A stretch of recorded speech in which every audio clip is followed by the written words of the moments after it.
In today's video, we are going to be testing out the Blank Station wind spinners. This is my first time subbing on wind spinners, so if you want to see how it turns out, just keep watching and let's jump into seeing what comes in the box. Look at this packaging. This box is so cute. I love this. So when you open it, it comes with a little booklet.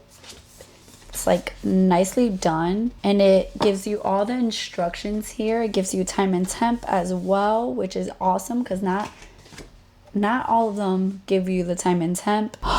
The envelope, you can sub on the envelope. I don't know why I am just realizing that you can sub on the envelope. So you can sub on the wind spinner and the envelope. That's cool.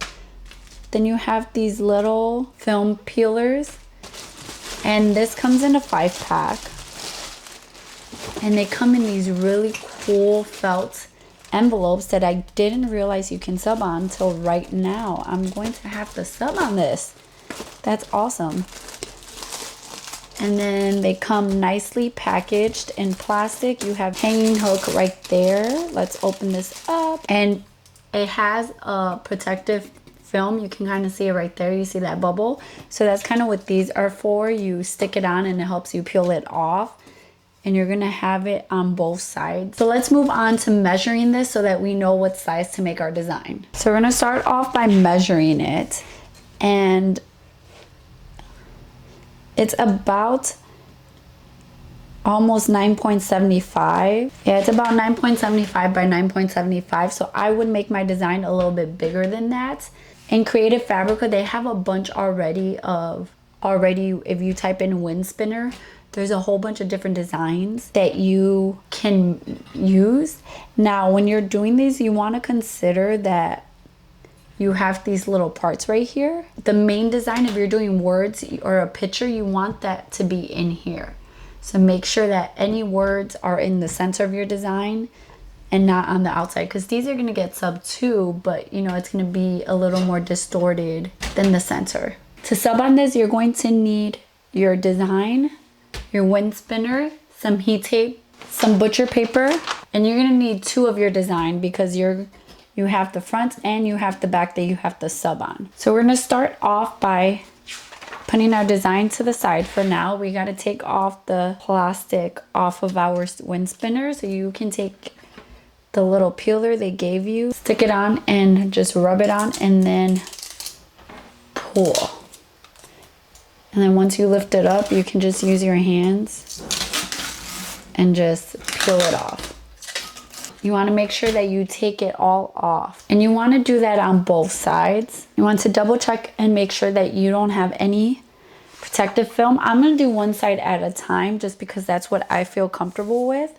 So I'm going to take my design, face it up, going to take one side of my wind chime, and I'm going to place that down on my design and kind of just figure out where I want it.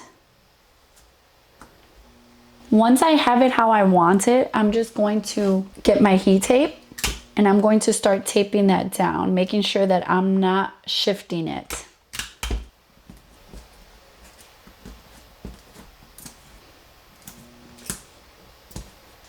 Once we have taped this down, we can move to our heat press. So we're going to put a piece of butcher paper down to protect our heat press mat. Then we're going to get our wind chime, and with the side that we're not subbing on right now, we're going to face that side down. We want our sublimation paper to be faced up. We're then going to get another piece of butcher paper, and we're going to put it on top to protect our heat press from the sublimation ink coming through the sublimation paper. And then we're going to press at 385 degrees for 60 seconds. Okay, now we're going to take off our butcher paper and we're going to throw that away. And then we're going to slowly lift up our sublimation paper.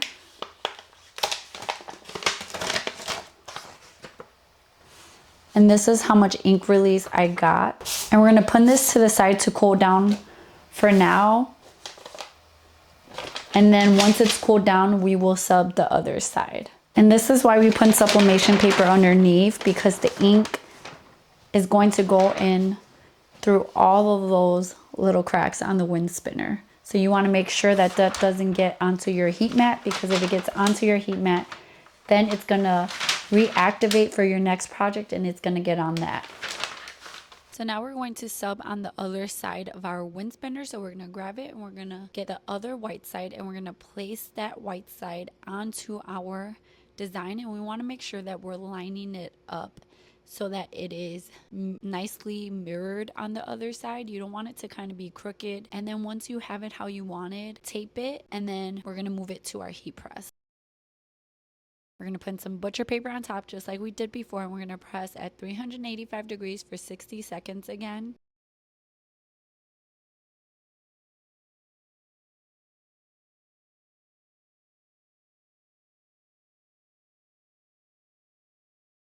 We're going to quickly take off our sublimation paper.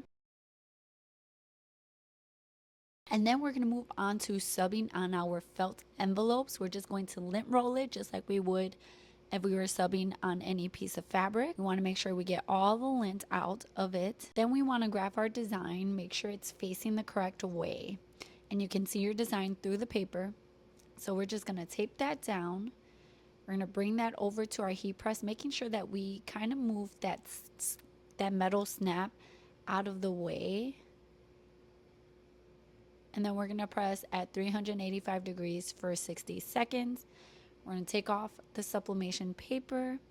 That's how much ink release I had. Look how good it turned out. Then we're going to do the same thing to the back. I'm going to put my logo on the back.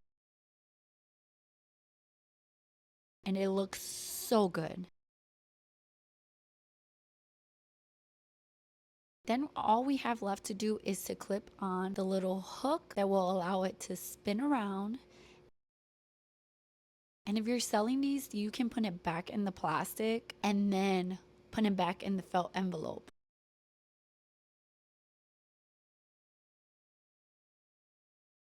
I love how these felt envelopes look. They just make them so much nicer.